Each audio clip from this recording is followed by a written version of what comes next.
yourself. Why do you want this job? Why should we hire you? Where do you see yourself in 5 years? What are some of your weaknesses? Hi buds, and welcome back to my channel. I am Megan if you're new here, and if you're returning for another episode, thank you guys so much for tuning in. You guys are all so appreciated. And speaking of which, I just want to say thank you guys so much. I just reached 400 subscribers, so I'm just so grateful for everybody who has joined in on this journey. I know we're all growing and learning together, so I'm just super grateful. In this episode, we are going to do another highly requested video, and that is going to be answering some of the harder interview questions. So those questions that you get asked during interviews that kind of, get you all confused and flustered, or maybe you're just worried about, you don't know how to answer them. So I had people on Facebook and Instagram reach out to me with questions that they thought were harder to ask, maybe ones that they've been asked at previous positions, ones that they are worried about being asked when they're going for interviews now. And we're just gonna go ahead and get into some of these answers. So if you are going into an interview, or maybe you're just super nervous for when that opportunity comes, then make sure you stay tuned to the end of the video. We are going to go over a couple different questions. And at the end of the video, if I did not go over any that you were interested in, please make sure that you drop them in the comments below. That way I can do a part 2 to this video and help get some of those questions answered for you as well. Okay, so we're gonna start with the tell me about yourself question or statement that is meant to be a question. So this one is interesting, and we asked this question because we really want to hear what you have to say about your career. So again, for those of you who do not know, I am a recruiter for the Department of Defense, so I literally do this all day long. I do interviews, phone screenings, different things like that individually, with the team, with hiring managers, and everybody else. So I'm very aware of why these questions are asked. And again, we asked this question because we want to hear about your career.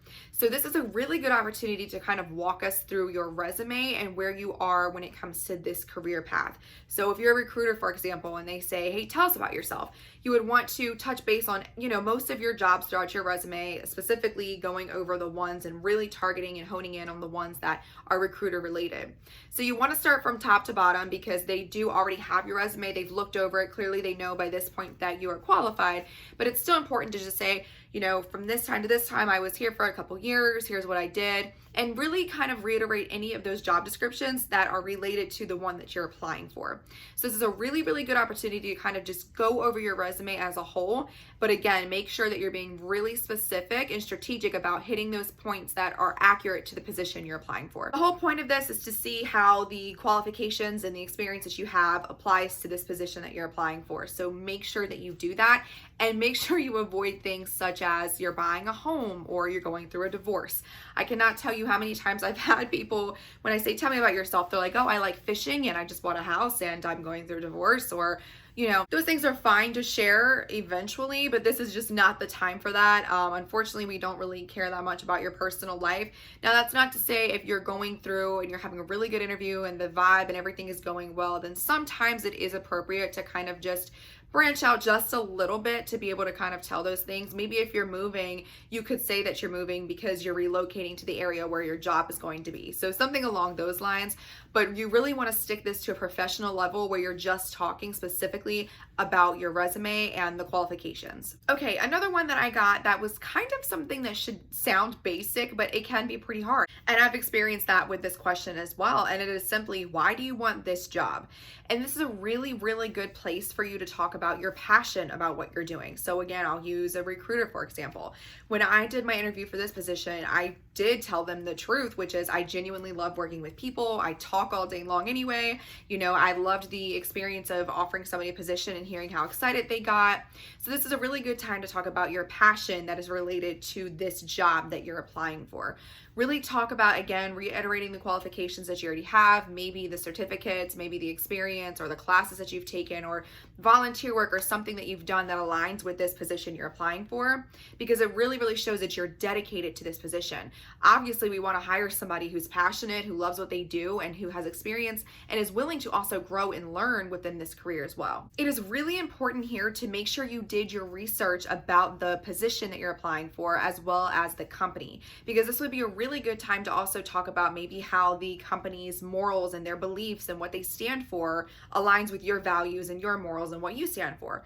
So this is a really good time if you did research about the company to know, like, you know, what's their policy on work-life balance, what's their policy on remote work, what's their policy on these certain things, and if those align with you, because ideally you do want to work for a company that aligns with you, you want to kind of reiterate that as well, because again, it shows that you really took the time to research this position, but that you also are probably going to be a more permanent person in this role because you are happy, you're passionate, and you agree with what they agree with, the work that they're doing, and the path that you would be going if you were to get this position. And lastly, for this one, kind of tied into the previous one, I would just really mention your commitment to this position and to this role. So maybe you mentioned, you know, you've always wanted to work for this company, or this is a company that aligns with what you're looking for, and you're kind of hoping to grow within this position, grow within this company, and that shows that you're committed to longevity. They're not going to have to be, you know, firing you or backfilling you when you do leave in a couple months, because again, that is not fun and nobody wants to do that. So it's really good to kind of talk about how maybe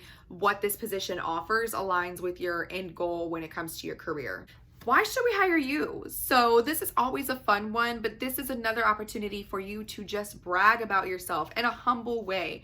You really, really want to reiterate the fact that, hey, like for me, for example, when I did my interview, I talked about how many different applicant tracking systems I had experience in, how many people I was hiring on average by myself for a large company. I talked about how I was kind of handling all the paperwork, the scheduling, all these different things that really showed the team that I was applying to that I'm capable of doing it. I can do it. I've done it for an even bigger company than they are, and it shows your capabilities. It shows your experiences. This is another time maybe to talk about that volunteer work or the experience that you do have, or maybe that you're still in school and you are really, really dedicated to this field and you're continuing to take certifications, continuing to take classes, continuing to watch videos, whatever the case may be, to show that you're committed to this role, you're committed to this type of work, and that you're going to continue to be committed to it in the future. This is also a really good time to reiterate your strengths. Talk about your strengths. Talk about the things that you're good at. Talk about obviously the ones that apply to this. Don't go telling them that you're a star soccer player or that you can sing, but unless it relates to the job, but make sure that you are talking about your strengths when it comes to that. So for me, I can talk, obviously. So I was like, you know, I'm a good talker, and I was in sales previously. So I'm really good at persuading people to join our team and silly things like that. But it also, again, because I was able to talk about my strengths, reiterated all of the experience that I've had in my past, which kind of touches base on the first question we went over. So it's a really good time to just humbly brag, talk about yourself in a great way, and how you would make an amazing addition to the team because of what you have to offer. So where do you see yourself in 5 years? Maybe where do you see yourself in 10 years? So this is a really good time. Again, you don't want to talk about, oh, I'm going to be a homeowner and I'm going to have, 5 kids by then. I mean, again, those things are fine maybe when you're hired and you're having a conversation. But for the beginning, when you're in your interview process, you really want to talk about how you will grow with this company. You really want to not lie, obviously. If that's not an entire truthfully honest goal, then I don't necessarily think you need to say that. But you really, if you mean it, should say that. You should tell them, my goal is to grow within this organization. My goal is to learn more where I can, to pick up extra opportunities, to continue to get training, to go into maybe a managerial role and things like that.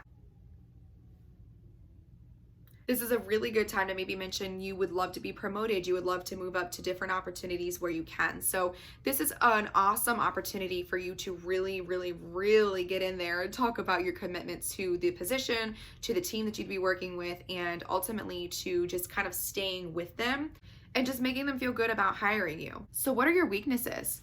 Oh my gosh, this question is so difficult, and I know it is difficult. So what you want to do here is be honest, okay? You really do want to be honest, but without harming yourself. So you don't want to say, oh, well, I'm really bad at showing up on work on time. First of all, if that is true, we are adults, get it together. Second of all, you don't want to really reiterate that because they're clearly not going to hire you if that's the truth.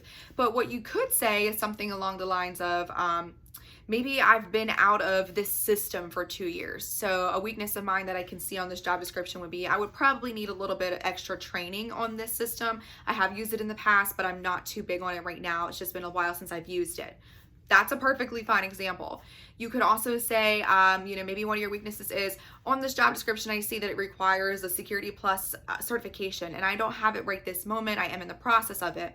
These are things that you can be very honest about because they're going to find out anyway when you either can't do the training or they try to find your Security Plus certification or whichever one it is and they can't find it. So a weakness can be something like that. You can really kind of touch base on, look at that job description. If there's something on there you may not be the best at, maybe you need more training at, maybe you haven't done, that's okay. If you have about 80 or 90% of experience of everything else that's on that job description, definitely talk about the one that you don't, because it's not going to disqualify you for the one thing that you don't.